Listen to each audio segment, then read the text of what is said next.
안녕하세요. 부어지 김현민 기자입니다. AC밀란과 인테르의 UEFA 챔피언스리그 준결승 1차전에서 인테르가 2대0 완승을 거두었습니다. 이와 함께 인테르는 챔피언스리그 결승 진출에 있어서 매우 유리한 고지를 점령하는 데 성공했습니다. AC밀란과 인테르의 챔피언스리그 준결승 1차전을 리뷰해보도록 하겠습니다. 이번 밀라노 더비는 유럽 대항전 역사상 5번째 밀라노 더비였습니다. 사실 이번 맞대결 이전까지는 AC 밀란이 4번의 맞대결에서 2승 2무 무패로 압도적인 우위를 점하고 있었습니다. 유럽 대항전 5번의 밀라노 더비 맞대결이 모두 챔피언스리그에서 있었던 것이었는데요. 먼저 2002-03 시즌에는 지금과 똑같은 준결승전에서 양팀 모두 1, 2차전 무승부를 기록했으나 당시 그 AC 밀란이 인테르 원정에서 1대1 무승부를 거두면서 원정 다득점 원칙에 의거해 결승에 올라갔고요. 이제 결승전에서 유벤투스를 승부차기 끝에 꺾고 우승을 차지한 바 있었죠. 그리고 2004-05 시즌에는 양팀이 8강전에서 맞붙었었는데요. 그때 이제 1차전에서 AC 밀란이 2대0으로 승리를 거두었고요. 그리고 2차전에서도 AC 밀란이 2대0으로 앞서고 있었어요. 이러한 가운데 패색이 짙어지자 분노한 인테르 홈팬들이 홍염을 경기장 안으로 마구 집어 던지면서 그러면서 이제 그 인테르한테 몰수패가 주어지면서 AC 밀란이 3대0 대승으로 막을 내리게 된 거였죠. 그때 그 루이 코스타하고 마테라치가 둘이 이제 홍염이 막 불타오르는 그라운드를 쳐다보는 뒷모습이 굉장히 화제가 된 바 있었습니다. 그래서 역대 가장 유명한 밀라노 더비로 유명한데요. 이렇듯 인테르는 AC 밀란 상대로 유럽 대항전에서만큼은 유난히 약한 모습을 보였으나 이번에 마침내 2대0 승리를 거두면서 서륙에 성공했는데요. 일단 그 양팀의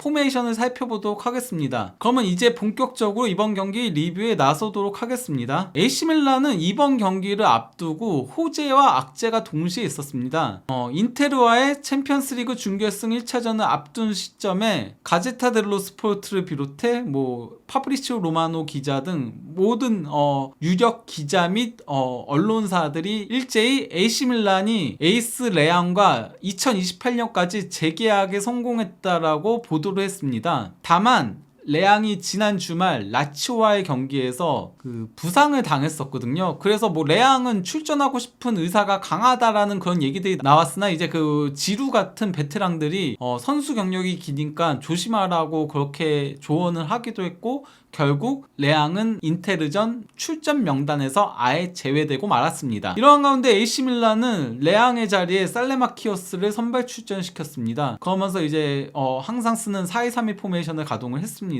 나폴리전에서 재미를 보기 시작하면서 본격적으로 가동하기 시작한 수비형 미드필더 베나세르를 공격형 미드필더로 전진 배치시킨 게 주목할 부분이라고 할 수 있겠죠. 나머지는 최정예로 나선 AC 밀란이라고 할 수 있겠습니다. 인테르 역시 평소대로 3-5-2 포메이션을 가동했습니다. 다만 최근 폼이 좋은 루카쿠 대신에 베테랑 공격수 에딘 제코를 선발 출전시켰습니다. 시모네 인자기 감독이 최근 들어서 공격진을 계속 로테이션으로 쓰고 있거든요. 하지만 그래도 최근 워낙 루카쿠의 폼이 좋다 보니까 AC 밀란전에 라우타로의 공격수 파트너로 루카쿠가 선발 출전하지 않을까라는 그런 전망도 상당히 많았으나 로테이션 체제를 고집한 시모네 인자기 감독이었습니다. 최근 성적을 놓고 보면 밀란은 13경기 4승 7무 2패의 부진에 빠진 상태였습니다. 반면 인테르는 6연승 포함 7경기 6승 1무 무패 행진을 이어오고 있었습니다. 최근 전적과 AC 밀란의 에이스 레앙이 결장한다는 점들을 고려하면 이번 경기 인테르가 승리할 것이라는 예상들이 상당히 많이 나오고 있었던 상황이었죠. 이를 증명이라도 하듯 인테르는 경기 시작 8분 만에 제코의 선제골로 앞서 나갔습니다. 차라놀루의 정교한 코너킥을 제코가 칼라브리아와의 몸싸움에서 이겨내면서 왼발 논스톱 슈팅으로 골을 넣었던 것이었습니다. 이어서 인테르는 11분경에 추가골을 넣으면서 일찌감치 승기를 잡는 데 성공을 했습니다. 발렐라가 측면 후 내준 패스를 받은 디마르코가 볼을 끌고 가다가 땅볼 크로스를 줬고 이를 라우타로가 잡는 척하면서 그냥 흘렸고요. 뒤에서 세도에 들어오던 미키타리안이 이를 받아서 페널티 박스 안까지 침투해 들어가서는 강력한 오른발 슈팅으로 골을 넣은 거였습니다. 일찌감치 이 실점을 내준 AC 밀란은 엎친 데 덮친 격우 15분경에 터치라인에서 베나세르가 코칭 스태프와 대화를 나누면서 통증을 호소하는 장면이 연출됐습니다. 이러한 가운데 인테르는 16분경에 추가골을 넣을 수 있는 기회가 있었는데 이게 아쉽게 무산되는 장면이 있었습니다. 라우타로가 뒤로 패스를 준 거를 미키타리안이 받아서 살짝 볼을 내줬고, 이를 뒤에서 세도에 들어오던 차라놀루가 강력한 중거리 슈팅을 가져간 게 골대를 맞고 튕겨져 나왔고요. 이를 측면으로 빠져나간 라우타로가 크로스를 올린 걸 에딘 제코가 백헤딩으로 뒤로 내줬고, 여기서 이제 그 바렐라가 센스 있는 힐 패스를 내준 거를 미키타리안이 논스톱 슈팅으로 가져갔으나 이게 다소 그 골키퍼 정면으로 향했고요. 매냥 맞고 튀어나온 거를 바렐라가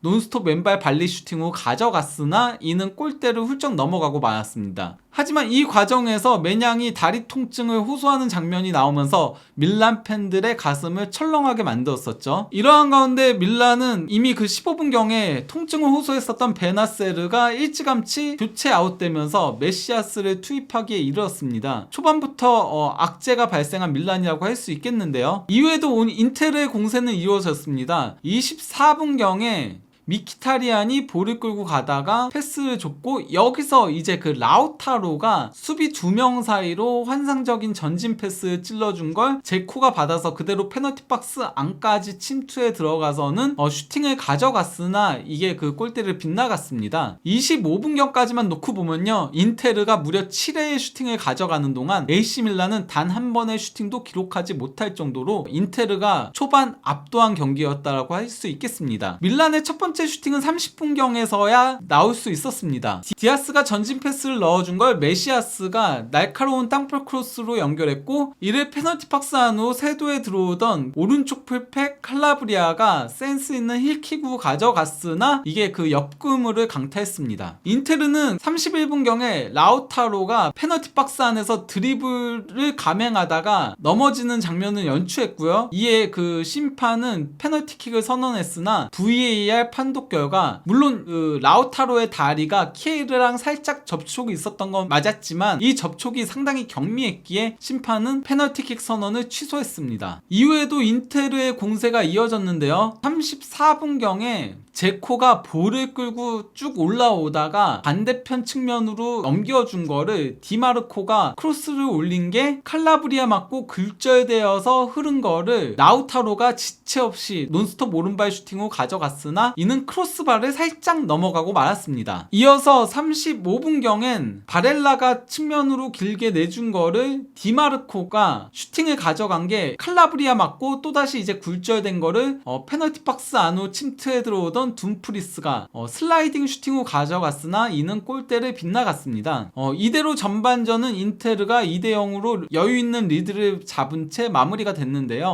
점유율 자체는 AC 밀란이 58대 42로 앞서긴 했습니다. 하지만 슈팅 숫자에서는 13대4로 인테르가 3배 이상 많았고요. 유효 슈팅도 인테르가 3개를 기록하는 동안 AC 밀란은 전반 내내 단 하나의 유효 슈팅도 기록하지 못했습니다. 즉 인테르가 우위를 점한 전반전이라고 할 수 있겠죠. 다급해진 AC 밀란은 후반 들어서 공세적으로 나섰습니다. 먼저 그 디마르코의 패스를 지루가 가로채서는 볼을 끌고 가다가 전진 패스를 줬고, 이를 디아스가 패스 방향을 그대로 살려서 슈팅을 가져갔으나 골대를 살짝 빗나갔습니다. 이어서 그 51분경엔 토모리의 전진 패스를 메시아스가 뒤로 내줬고, 칼라브리아의 패스를 받은 토날리가 볼을 끌고 가다가 수비 2명 사이로 환상적인 스루 패스를 찔러준 거를 메시아스가 받아서 페널티 박스 안까지 침투해 들어가선 왼발 슈팅을 가져갔으나 골대를 빗나갔죠. 사실 이거는 오른발 슈팅으로 가져가는 게 더 좋은 상황이긴 했었는데 메시아스가 왼발잡이다 보니까 한번 방향을 전환하고서는 슈팅을 가져가는 바람에 빗나갔다라고 할 수 있는 장면이었습니다. 인테르는 53분경에 바스토니가 기습적으로 드리블을 치고 가다가 제코한테 패스를 내줬고, 이를 받은 제코가 페널티 박스 안까지 들어와서 골키퍼와 1대1 찬스에서 슈팅을 가져갔으나 이는 그 각도를 좁히고 나온 매냥 골키퍼가 선방하면서 아쉽게 결정적인 득점 찬스가 무산되고 말았습니다. 다급해진 AC 밀란은 59분경에 살레마키어스와 키에르를 빼고 오리기와 치아우를 넣으면서 공격 쪽에 조금 변화를 감행했습니다. 이에 인테르 역시 63분경에 공격 성향이 강한 미드필더인 미키타리안 대신 수비형 미드필더인 브로조비 이브라히모비치를 투입하면서 수비를 강화했는데요. AC 밀란의 오리기 투입은 곧바로 효과를 발휘했습니다. 매냥 골키퍼의 롱패스를 받은 오리기가 페널티 박스 안으로 전진 패스를 찔러줬고, 이를 받은 디아스가 지루에게 패스를 연결해줬고, 여기서 이제 지루가 컵백을 내준 걸 토날리가 논스톱 슈팅으로 가져갔으나 이것이 골대를 맞고 나가는 불운이 있었습니다. 이렇듯 실점 위기를 벗어난 인테르는 71분경에 제코와 디마르코를 빼고 루카쿠와 더프라이를 투입을 하면서 변화를 감행했습니다. 디마르코가 왼쪽 윙백이고 더프라이가 센터백인 점을 고려하면은 조금 더 수비를 강화한 교체라고 할 수 있겠죠. 이후 경기는 다소 소강 상태에 접어들었습니다. 이에 AC 밀란은 82분경에 칼라브리아와 디아스를 빼고 칼룰루와 포베가를 투입했습니다. 그리고 추가 시간 3분경에 토모리 롱패스를 오리기가 백헤딩으로 내줬고, 여기서 이제 그 토날리가 살짝 뒤로 패스를 내준 거를 포베가가 논스톱 슈팅으로 가져갔으나 이는 골키퍼 정면을 향했습니다. 이대로 경기는 인테르의 2대0 승리로 막을 내렸는데요. 이번 경기 승리로 인테르는 구단 역대 세 번째 단일 시즌 밀라노 더비 3승을 거뒀습니다. 이전에 1973-74 시즌에 4승을 거뒀고요. 이제 1994-95 시즌에 3승을 거둔 바가 있었는데요. 이번 시즌 세리에A 전반기 맞대결에서는 인테르가 2대3으로 밀란한테 패했으나 수페르코파에서 3대0 대승을 거두면서 우승 트로피를 들어올렸고요. 그리고 후반기 맞대결에서 1대0 승리를 거뒀고, 그리고 이번 챔피언스리그에서 2대0 승리를 거둔 건데요. 인테르가 밀란 상대로 3개의 다른 대회에서 단일 시즌에 승리를 거둔 거는 이번이 처음 있는 일입니다. 1973-74 시즌은 코파 이탈리아 2경기와 세리에 2경기에서 승리를 거뒀던 거였고요. 1994-95 시즌은 코파 이탈리아 2경기와 세리에 1경기 승리를 거둔 거였습니다. 물론 양 팀은 한 구장을 나눠서 쓰고 있기 때문에, 그래서 AC 밀란 홈일 때는 산시로, 그리고 또 이제 그 인테르 홈 경기일 땐 주세페 메아짜 구장이라고 그렇게 명명을 하고 있기도 한데요. 그래도 분명한 거는 이번 경기가 AC 밀란 홈 경기로 치러진 거거든요. 어느 팀이 홈 경기로 정해지느냐에 따라서 홈팬들에게 배정되는 티켓 수가 훨씬 더 많아요. 이런 점을 고려하면은 원정에서 2대0 승리를 거두었다는 거는 인테르가 챔피언스리그 결승 진출에 있어서 매우 유리한 고지를 점령했다라고 할 수 있는 건데요. 인테르는 2009-10 시즌 주제 무리뉴 감독 밑에서 챔피언스리그 우승을 차지했고요. 또 이제 세리에A와 코파 이탈리아 우승까지 차지하면서 트래블이라는 위협을 달성했는데요. 그때 이후 13년 만에 챔피언스리그 결승 진출이 유력한 상태가 됐습니다.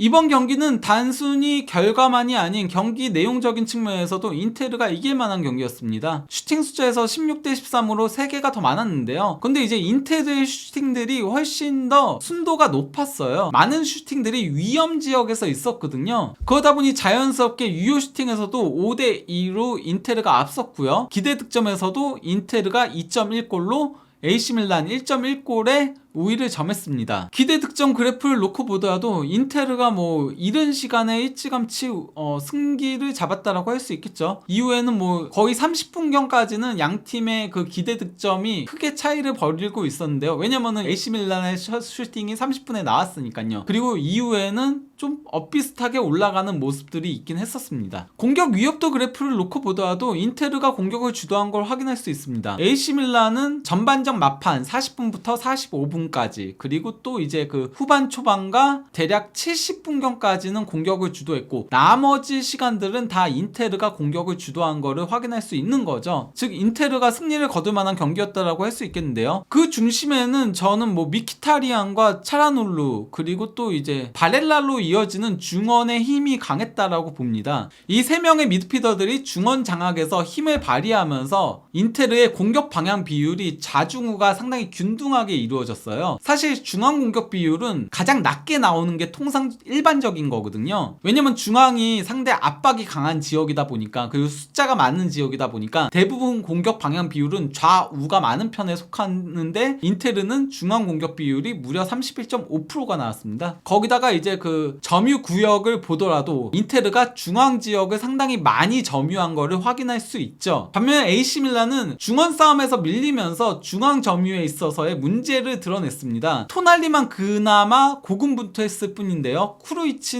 쿠루니치는 이전과는 다르게 상당히 부진한 모습을 보였고요. 그리고 또 이제 베나세르가 이른 시간에 부상으로 빠진 것도 AC밀란한테는 악재였다라고 할 수 있겠죠. 그러다 보니까 점유 구역을 보더라도 중앙이 텅 비어 있는 거를 확인할 수 있고요. 평균 위치를 보더라도 왼쪽에 선수들이 많이 몰려 있죠. 그리고 이제 그 인테르의 승리에 있어서의 두 베테랑들의 골도 상당히 중요하게 작용을 했다라고 할 수 있겠습니다. 제코는 만 37세 54일에 골을 넣으면서 챔피언스 리그 때 준결승 최고령 2위 득점자로 등극을 했고요. 미키타리안은 만 34세 109일에 골을 넣으면서 챔피언스리그 역대 준결승 최고령 7위 득점자로 이름을 올렸습니다. 거기다가 제코는 30세 이후에 챔피언스리그에서 20골 이상을 넣은 7번째 선수로 당당히 이름을 올렸습니다. 그리고 오나나 골키퍼는 뭐 이 경기에서 선방한 건 2번밖에 없었고 그 2번의 선방 모두 골키퍼 정면을 향한 거기 때문에 그렇게 의미는 없었다라고 할 수 있지만요. 그래도 오나나 골키퍼는 이 경기마저도 무실점을 이끌어내면서 그러면서 인테르 골키퍼 최초로 챔피언스리그 단일 시즌 7경기 무실점이라는 대기록을 수립했습니다. 거기다가 오나나 골키퍼의 강점은 페널티 박스 바깥까지 나가서 볼플레잉 골키퍼라는 점인 거거든요. 이게 이번 시즌 오나나 골키퍼의 챔피언스리그 전체 경기 터치맵인 건데 보시면 아시겠지만은 상당히 폭넓은 범위를 커버하면서 심지어 페널티 박스 바깥까지도 나가면서 이제 전진해서 수비도 하고 거기서 이제 패스들을 연결해 주는 거를 확인할 수 있습니다. 그러면 이제 그 마지막으로 양 팀의 잔여 일정을 살펴보도록 하겠습니다. 밀란은 당장 그 스페치아와의 원정 경기를 칠 예정이고요. 그리고 인테르와의 챔피언스리그 준결승 2차전 원정 경기 이후 삼프도리아와 홈경기를 치릅니다. 상대 팀들의 전력 자체는 떨어져요. 문제는 밀란이 현재 4위를 달리고 있는 인테르의 승점 2점 뒤처진 5위를 달리고 있다는 데에 있습니다. 즉 밀란이 다음 시즌 챔피언스리그 진출권을 획득하기 위해서는 스페치아전과 삼프도리아전에 전력을 다해야 된다는 사실입니다. 인테르는 사솔로와의 홈경기 그리고 AC 밀란하고의 챔피언스리그 준결승 2차전 그리고 나폴리와의 세리에 원정 경기를 치르고 피오렌티나와 코파 이탈리아 결승 경기를 치러야 합니다. 일정 자체는 인테르가 빡빡해요. 사솔로도 그렇게 만만한 팀이 아니고 나폴리는 뭐 이번 시즌 세리에 우승팀이고 또 이제 피오렌티나와의 코파 이탈리아 결승전까지 고려하면은 인테르는 상당히 빡빡한 상당히 힘든 일정이 이어진다라고 할 수 있겠는데요. 과연 AC 밀란이 챔피언스리그 준결승 2차전에서는 뒤집기에 성공할 수 있을지 그리고 인테르는 이 죽음의 일정에서 모두 이겨내면서 챔피언스리그 결승 진출과 세리에 4위 지키기는 물론 코파 이탈리아 우승 트로피까지 들어올릴 수 있을지 앞으로의 행보도 주목해서 보시면은 이탈리아 축구를 즐기는 또 다른 즐거움이 되지 않을까 싶습니다. 그러면 이쯤에서 밀란과 인테르의 챔피언스리그 준결승 1차전 리뷰를 마무리하도록 하겠습니다. 감사합니다.